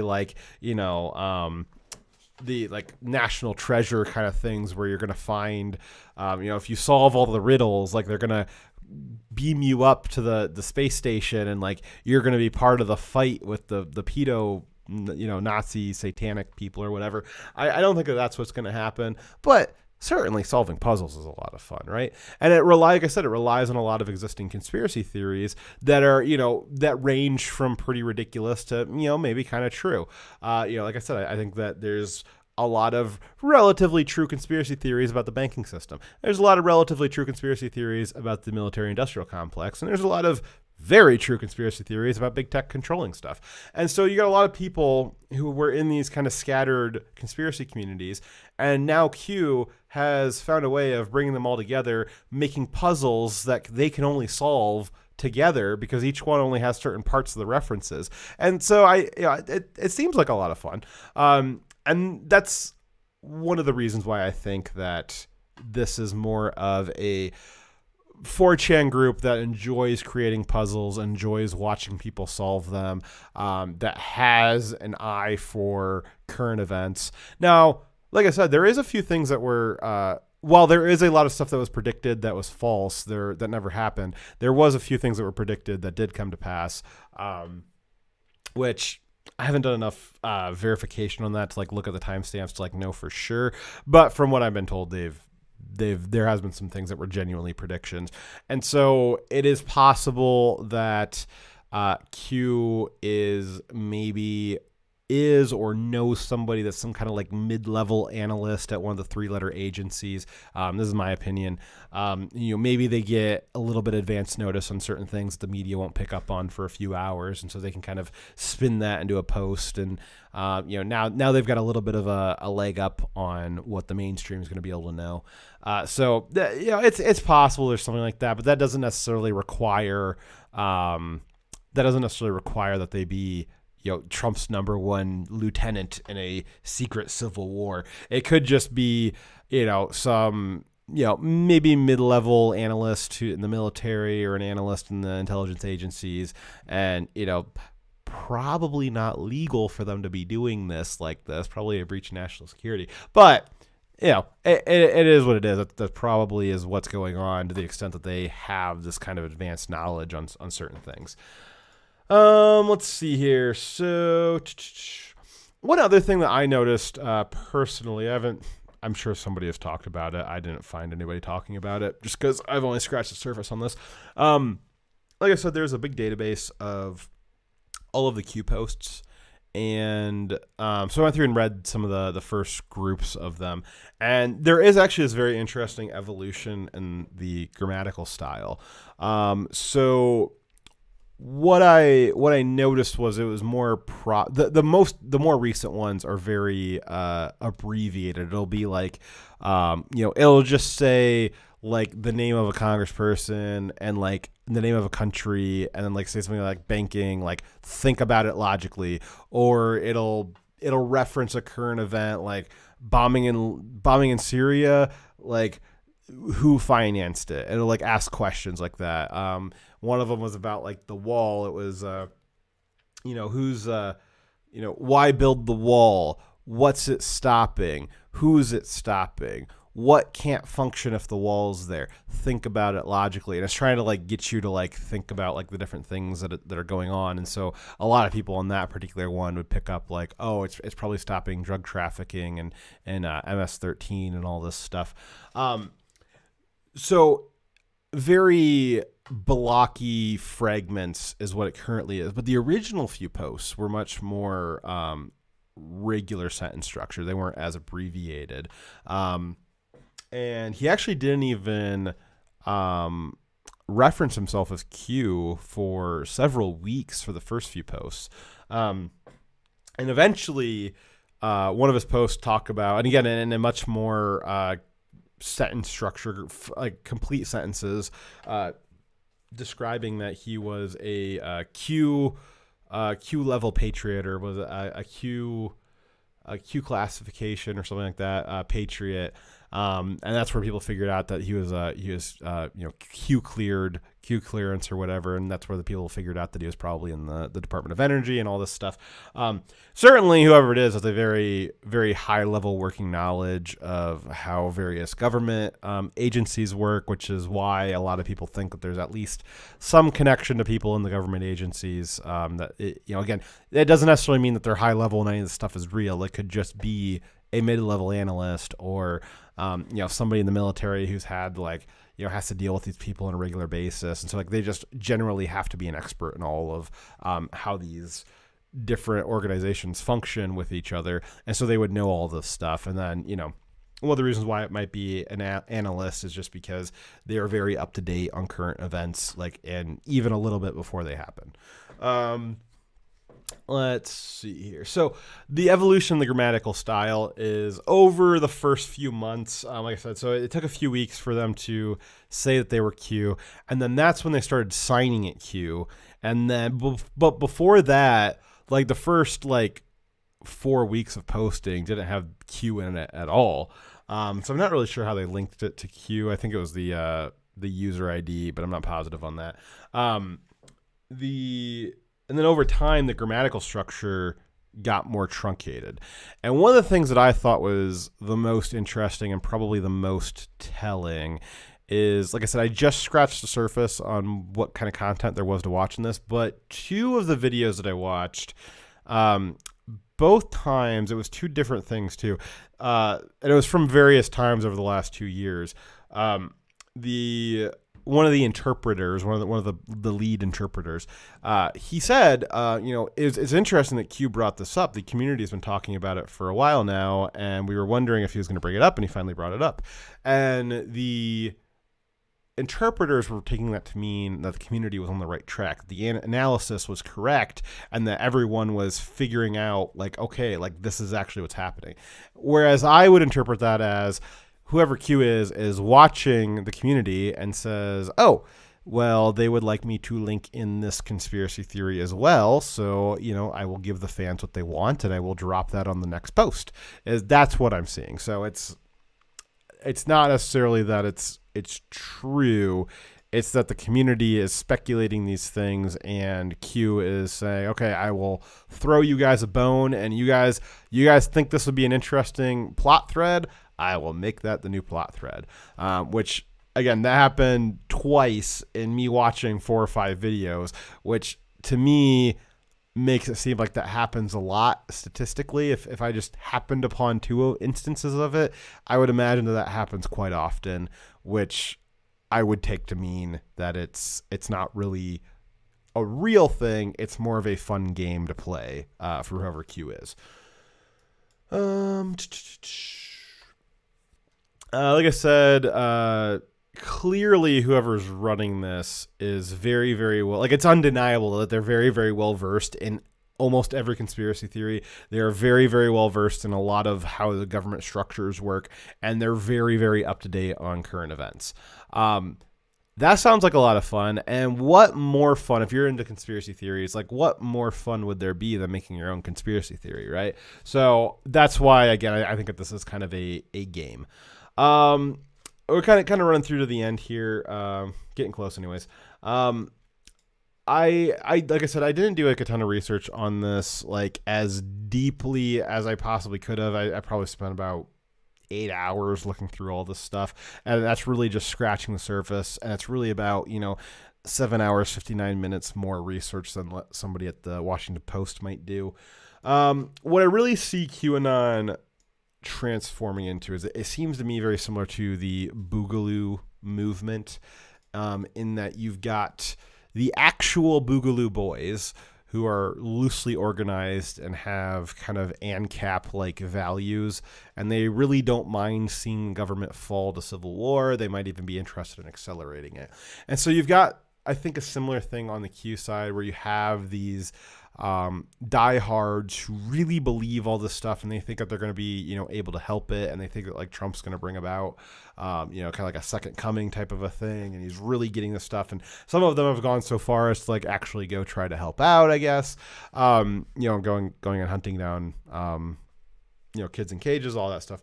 But same thing with the Boogaloo. You've got people who use it as kind of a meme. Where it's just, a lot of people just, they don't actually mean what Boogaloo means. They just think it's, we're going to meme about the civil unrest and use boog as a funny joke about it. And so you're starting to see that with Q stuff, where, there's a lot of activity going on right now with, tracking down these pedophile rings. And so there's a lot of memes about, like, oh, Q was right. And it's kind of funny. I think it's kind of funny. It's really just kind of a lighthearted way, as Boogaloo is a lighthearted way to talk about the possible civil war, Q is kind of a lighthearted way to talk about the, hopefully the complete collapse of pedophile networks worldwide, as the FBI is finally doing something about it. Let's see here. Like I said, I don't really think that this is a real thing. Like, I don't think that Trump's actually in the head of, like, a actual civil war that's going on within the government, sadly. And I hate to say that, because, that means that I have to agree with the mainstream media that all this stuff is, probably nonsense. I do think it's kind of fun. I think it's a fun story. I think it's a fun conspiracy theory. But like, I think there's a lot of fun conspiracy theories, but, are they true? I don't know. I don't think so. Let's see here. I will say that whether it's true or not, the Democrats are not doing themselves any favors right now. There are a lot of Democrats and leftists and Hollywood and tech giant elites that are just packed to the brim with pedophiles. Like, that is true. Like, that is absolutely true, that the government is just shot through with pedophiles. The tech industry and people, the halls of power are just filled with them. And, on the cannibal front, CNN did hire Reza Aslan, and, Reza Aslan is a cannibal. So, there's a little shades of truth to that. Let's see here. So, you look at, like, Epstein's lists and stuff like that. There's a lot of powerful people. I think that there is a loose certainly Epstein was a kingpin for organizing, that's undeniable. Like, Epstein literally did organize a very large pedophile ring for rich and powerful people. A lot of people that are, in Congress, that are in big tech, that are in big business and banking and all over the place and all over the world. Like, that is undeniable, that there is at least that organization. What Q is espousing is that it's that it goes deeper than what you think, and that Trump is fighting it. And the things that are true about that is, it probably does go deeper than what we know. And, Trump is fighting it in the sense that, the FBI is going after it and looking at it. And, somebody did kill Epstein. So I don't think he killed himself. So there's a lot of shades of truth to this. And, maybe it is true. I don't know. I think it just goes a little too far on espousing motive to certain things. And if it is true, I think that Q itself, like the person that is making these posts and like the way that the posts are framed and the way the analysis is going on them, I think that's like the least believable part. Is that I actually think like the generalized Q conspiracy, minus all the other conspiracies, but like just that there is satanic pedophile cults and the Trump administration is using the legal system to go after them. I think that's perfectly believable and might even be true. But you add in all this other stuff. You add in all this like 4chan nonsense. You add in the cryptic puzzles and all that stuff, and like the space programs and possibly the Jews. I don't know. You add in all that stuff, and it starts like going off the rails real quick. And so I think maybe Q's problem is they went for too much. Certainly, again, a lot of fun to tie all these conspiracy theories together, but it decreases the believability. If they had made it simpler, I think it would be a lot more believable and actually probably closer to the truth. Whether or not Q is actually in the loop on this stuff or is just guessing, I think a lot of the stuff could be true. Like I said, FBI teams, U.S. Marshals the last few weeks, they've rescued a lot of kids. QAnon seem to think that is the storm cometh, which, whether it is coming or not, I don't think anybody's complaining that they're rescuing kids right and left. That seems to be pretty good. And I did want to do a little bit more research on that. I think that's something Dyer and I will talk about on tomorrow, is the FBI and the U.S. Marshal teams doing all these rescue operations.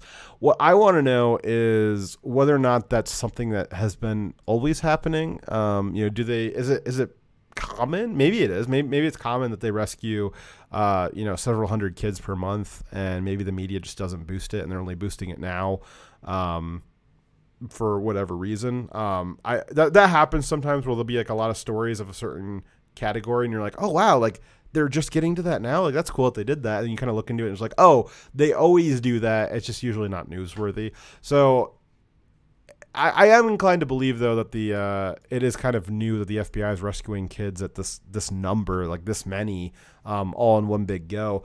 And, so it kind of does beg the questions that, why, if it is a recent development that these federal agencies are finally going after these pedo rings, like, it kind of begs the question is, like, why weren't they running down these guys all along? Like, what changed?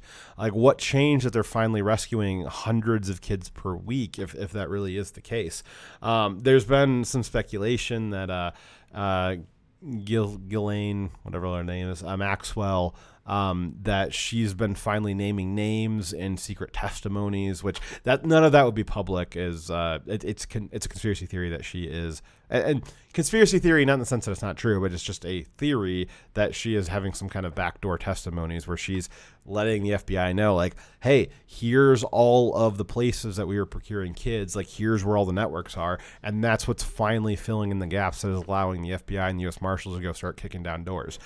There's also conspiracy that from the QAnon side that because Trump has finally gotten enough of the pedos out of these agencies, that they're finally able to actually go out and get the people properly, that they're not being held back from the bad guys that have them infiltrated from the deep state.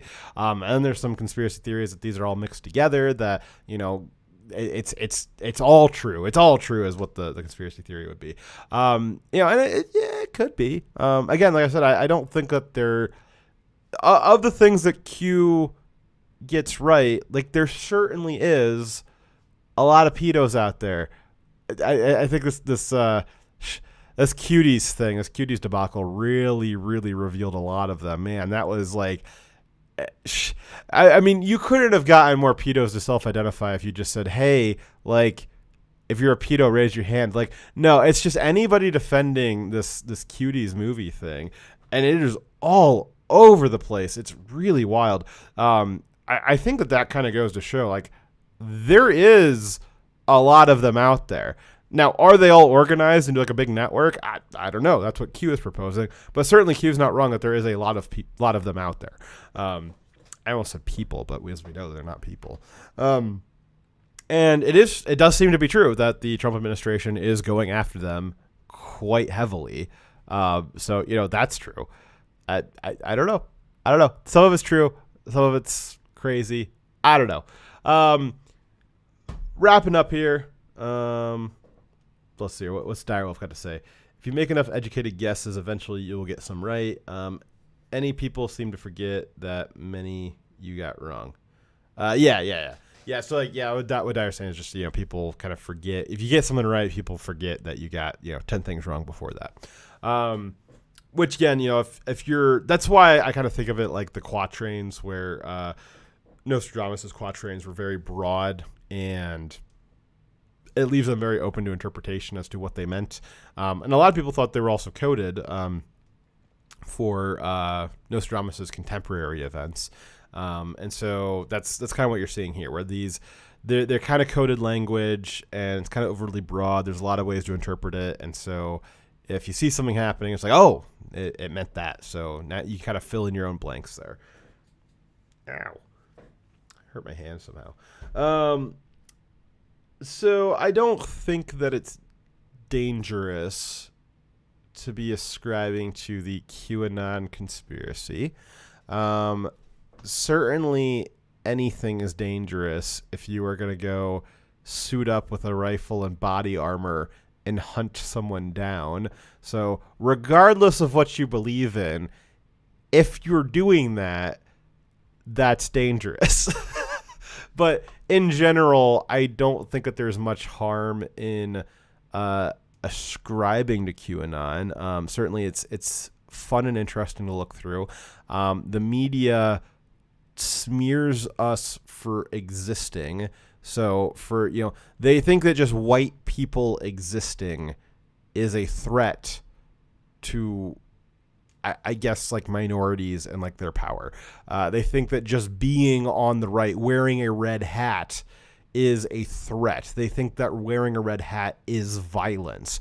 So when the media says that if you believe in QAnon or you research QAnon stuff, that's dangerous, they kind of blew their load on that already. Like they say that stuff's dangerous. You kind of cried wolf a few too many times. So that was why I want to know was the media crying wolf on saying that QAnon was dangerous, or was it actually dangerous? And I think it's just another instance of them crying wolf. I do not think it is. If you guys are interested in it, we encourage you guys to research stuff. I'm going to keep researching it. I love conspiracy stuff, and I think it's interesting. That's all tied together. If for no other reason than I enjoy a good narrative. I enjoy a good spy thriller, and I think it would be. I think it's nice to think, whether it's true or not, it is a fun story to think that Trump is like battling these people in the background. Now, should you let that like influence your day-to-day like decisions and actions? I don't necessarily think that that's like a good thing to be including in like your decision-making processes day to day.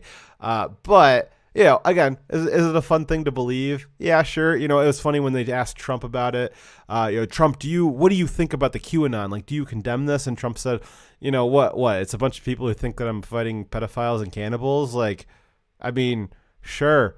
Yeah, why not? Like, it was really funny. It was like, what's objectionable? What's objectionable about that? Like, what's bad about that?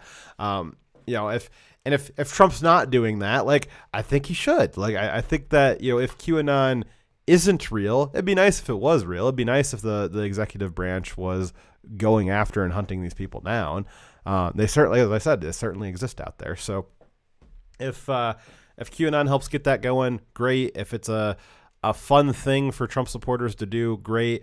Certainly, as I said earlier, as conspiracy theories goes, not anywhere close, not even on the same planet close, as dangerous as believing that the conspiracy theory that cops are en masse executing large numbers, genocide of black males. Like, that is what BLM believes. That is what the left believes. That is what the Democrats believe. They are pushing the conspiracy theory that hundreds of thousands of cops are out there daily basis committing genocide against the black race. That there is a black genocide going on in America right now.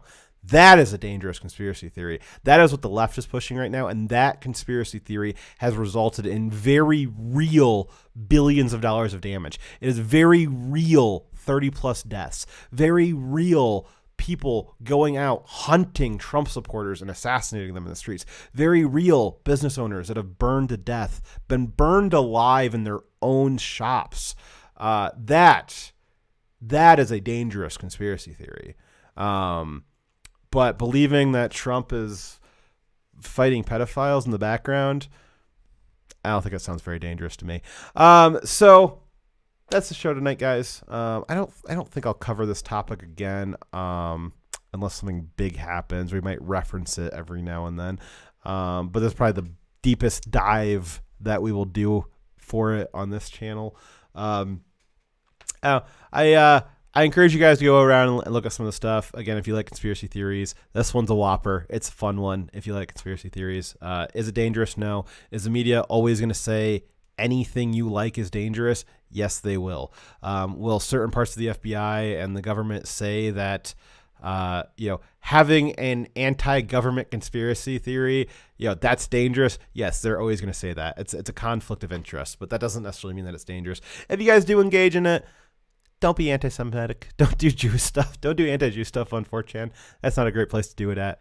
But, other than that, it's as harmless as any other conspiracy theory.